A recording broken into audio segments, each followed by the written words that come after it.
How to insert a table in Microsoft Excel. To insert a table in Microsoft Excel, follow these steps. Select Data Range. Open your Excel workbook. Click and drag to select the range of cells that you want to convert into a table. Make sure that the range includes the column headers. Insert Table. With the range selected, go to the Insert tab in the Excel ribbon. In the Tables group, click on the Table button. This will open the Create Table dialog box. Confirm Table Range.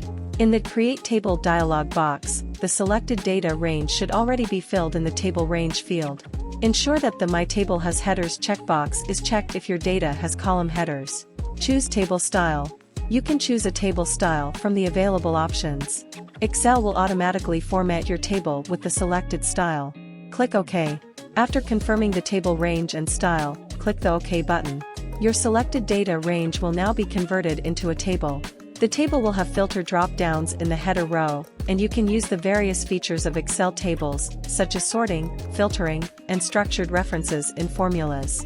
Additionally, Excel will automatically extend the formatting and functionality of the table as you add new rows or columns within the table's boundaries. If you ever need to modify the table or its properties, you can do so by clicking anywhere within the table and going to the Table Tools Design tab in the ribbon. From there, you can make changes to the table style, add or remove columns, and perform other table-related tasks.